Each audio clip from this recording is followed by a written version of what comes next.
አክብሮታዊ ሰላምታችን በያላችሁበት የምድር ዳርቻ ሁሉ ይድረሳችሁ።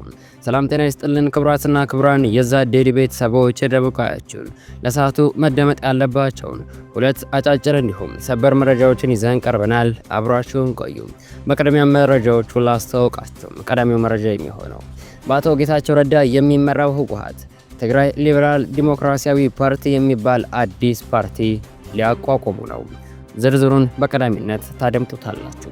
በሌላ በኩል ከውጭ ግብጽና ቻይና ከእስራኤልና አሜሪካ ጋር ተፋጠዋል።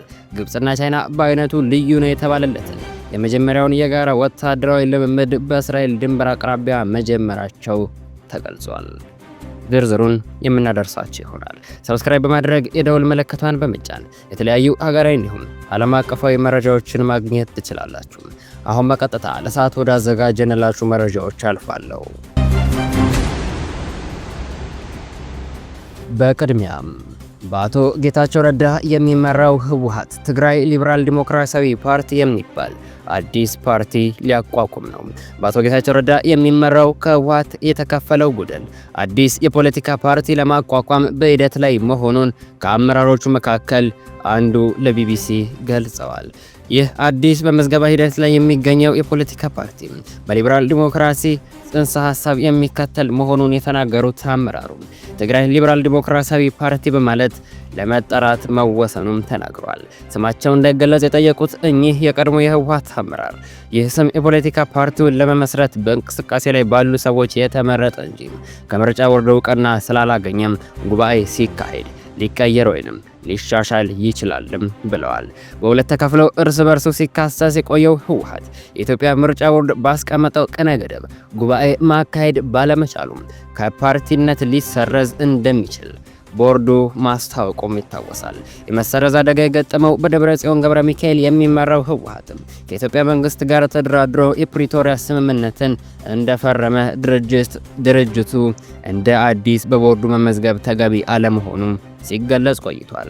የህወሓት መሰረት ስጋት የፈጠረባቸው በአቶ ጌታቸው የሚመራው የህወሓት ማዕከላዊ ኮሚቴ አባላት ከሳምንታት በፊት በወጡት መግለጫ በደብረጽዮን ለሚመራው ቡድን በጋራ ጉባኤ ለማካሄድ ጥሪ አቅርበው የነበረ ቢሆንም በጎ ምላሽ አለማግኘታቸውን ገልጸዋል። በመሆኑም ይላሉ የቢቢሲ ምንጭም የህወሓት ህጋዊነት ስለሚያበቃም የህወሓት የፓርቲ ዓላማዎችን ለማሳካት የሚያስችለን አዲስ የፖለቲካ ፓርቲ ለመመስረት ተገደናል ያሉ ሲሆን የፓርቲው ህገ ደንብና ፕሮግራሞቻችን አርቅቀው መጨረሳቸውም ተነግሯል። ከውጭ ግብጽና ቻይና ከእስራኤልና አሜሪካ ተፋጠጡ። ግብጽና ቻይና በአይነቱ ልዩ ነው የተባለ የመጀመሪያውን የጋራ ወታደራዊ ልምምድ በእስራኤል ድንበር አቅራቢያ መጀመሪያ ተገልጿል። ይህ ኢግልስ ኦፍ ሲቪላይዜሽን 2025 የሚል ስያሜ የተሰጠው ወታደራዊ ልምምድ የተጀመረው ከስዊዝ ካናል ባህረ ሰላጤ በስተምዕራብ በሚገኘው ዋዲ አቡ ሪሽ አየር ማረፊያም ነው። ባለብዙ ሚና ተዋጊ አውሮፕላኖች የተሳተፉበት ይህ ልምምድ እስከ ግንቦት ወር አጋማሽ እንደሚቀጥልም ነው እየተነገረ የሚገኘው። አገራቱ በጀመሩት በአይነቱ የተለየ ልምምድ ላይ የቻይና ተዋጊ G10C ተዋጊ ጀቶች፣ ነዳጅ የሚሞሉ አውሮፕላኖች ኤጂ 500 ቅድመ ማስጠንቀቂያ አውሮፕላኖችን ጨምሮ የግብጽ ንብረት የሆኑት ሚግ 29 ተዋጊ ጀቶችም ተሳትፈዋል።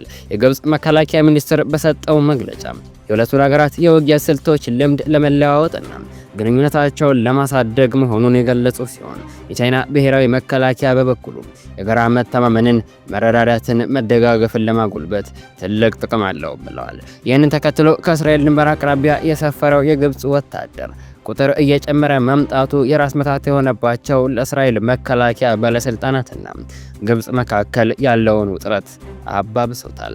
በጋዛ መካከል ያለው የራፋ ማቋረጫ ኮሪደር አካባቢ የግብጽ ጡንቻ መፈርጠም ያልተዋጠላት እስራኤል የአሁኑ ከቻይና ጋር የሚያደርጉት ልምምድ በግብፅ እስራኤል መካከል ያለውን የሰላም ስምምነት የሚጥስ መሆኑን ገልጸዋል። ለግብፅ ከፍተኛ ወታደራዊ ድጋፍ የምታደርገው አሜሪካም ተቆጥታለች። የሁለቱ ሀገራት ልምምድ ያበሳጫቸው የትራምፕ አስተዳደር ሀገራቸው አሜሪካ የዓለማችን ዋነኛ በሆነችው በስዊዝ ካናል የሚንቀሳቀሱ የሀገሪቱ የንግድ መርከቦች ከዚህ በኋላ ምንም አይነት ክፍያ እንደማይከፍሉም ገልጸዋል። ይህ በአመት 9.2 ቢሊዮን ዶላር በላይ ገቢ የሚያስገኘው ካናል ከፍተኛ ተጠቃሚ የሆነችው አሜሪካ በነጻ ተጠቀማለው ማለቷን ተከትሎ ግብፅ ከአሜሪካ መርከቦች የምታገኘውን 1 ቢሊዮን ገቢዋን አሳልፋ እንደማትሰጥም ገልጻለች። ክቡራን አድማጮች ለሰዓቱ ብታደምጧቸው መልካም ናቸው ያላቸው መረጃዎች እነዚህን ይመስላሉ። በቀጣይ በሌሎች አዳዲስ መረጃዎች ተመልሰን እስክንገናኝ በያላችሁበት የምድር ዳርቻ ሁሉ ያማረና የተዋበ ጊዜ እንዲሆንላችሁ ተመኛኑ።